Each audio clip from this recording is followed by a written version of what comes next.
নমস্কাৰ বন্ধু-বান্ধৱীসকল, এনেকুৱা ধৰণৰ কুৱেশ্যন পৰীক্ষাত আহিলে কেনেকৈ কৰিব শিকি লওক। পিছত এক্সামত আহিলে আপুনি কৰিব পাৰিব। কুৱেশ্যনটো দিছে, ৰামে ৰাতিপুৱা ৮টা বজাৰ পৰা ৯টা বজাৰ মাজত স্কুলত যায় আৰু ৫টা বজাৰ পৰা ৬টা বজাৰ মাজত ঘৰলৈ ঘূৰি আহি দেখিলে ঘড়ীৰ দুয়োকাটাই নিজৰ নিজৰ স্থান পৰিৱৰ্তন কৰিছে। তেন্তে ৰামে কেতিয়া স্কুলত গৈছিল? কুৱেশ্যন কৰিবলৈ কেনেকৈ কৰিব? আপোনাক কি ওলাব দিছে? ৰামে কেতিয়া বজাত স্কুলত গৈছিল সেইটো ওলাব লাগে। আপুনি সাইডত লিখি ল'ব কি যোৱা টাইমটো কি দিছিল? যোৱা টাইমটো আপুনি লিখি ল'ব ৮টা বজাৰ পৰা ৯টা বজাৰ ভিতৰত গৈছিল। অহা টাইমটো কি আছিল? অহা টাইমটো আপুনি লিখি ল'ব। অহা টাইমটো আছিল কি ৫টা বজাৰ পৰা ৬টা বজাত।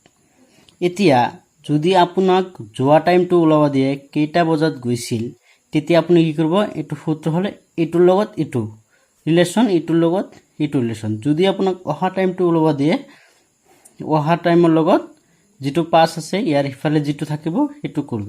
ফৰ্মুলাটো শিকি লওক। ইয়াৰ ফৰ্মুলাটো হ'ল এইটো টাইম, অসমীয়াত লিখিছোঁ মই। এইটো টাইম যদি যোৱা টাইম ওলাব দিয়ে যোৱা টাইমটো লিখিব লাগিব, অহা টাইমটো ওলাব দিলে অহা টাইমটো লিখিব লাগিব। এতিয়া সূত্ৰটো হ'ল টাইম 60/13 ইনটু সময়। এইটো সময় আপোনাক যিটো ওলাব দিব সেইটো ৰিলেটেড যিটো হ'ব সেইটোৱে। এতিয়া আমাক কি দিছে? টাইম কেইটা বজাত গৈছে?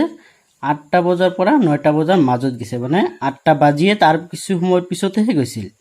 এতিয়া আপুনি ৮টো লিখি ল'ব, ইছটো সূত্ৰটো লিখি ল'ব 60/13 ইনটু সময়। এতিয়া এইটো কথা ভালকৈ বুজি লওক।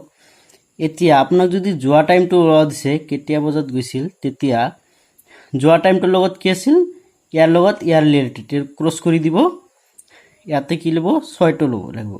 যদি অহা টাইমটো দিলে হয় তেতিয়া এই টাইমৰ ঠাইত 5টো বহিল হয় আৰু সময়ৰ ঠাইত এই 9টো বহিল হয়। বুজি পাইছে নিশ্চয়? এতিয়া কি কৰিব?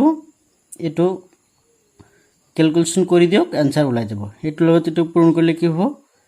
6×36/13। এইটো যদি আপুনি হৰণ কৰি দিয়ে ইয়াৰ এনচাৰটো কিন্তু আপুনি ওলাব পাৰিব। এনেকৈ হৰণ কৰিলে ওলাব 27/9/13। 8টা বাজি 27 মিনিটত সি স্কুললৈ গৈছিল, ৰামে স্কুললৈ গৈছিল। আৰু যদি এইটোৱে যদি অহা টাইমটো ওলাব দিলে হয় তেতিয়া আপুনি টাইমৰ ঠাইত 5টো বহাব আৰু সূত্ৰটো যেনেকুৱা সেনেকুৱাই থাকিব আৰু সময়ৰ ঠাইত ইয়াৰ লগত কি ৰিলেটেড আছে? 9। এইটো ক্ৰছ কৰি দিব, ইয়াৰ লগত 9টো বহাই আপুনি কেলকুলেশ্যন কৰি দিলে এনচাৰটো ওলাই যাব। নিশ্চয় ভিডিঅ'টো ভাল পাইছে। ভিডিঅ'টো ভাল লাগিলে ভিডিঅ'টো এটা লাইক, কমেণ্ট আৰু চেনেলটো ছাবস্ক্ৰাইব কৰি ৰাখিব। ধন্যবাদ।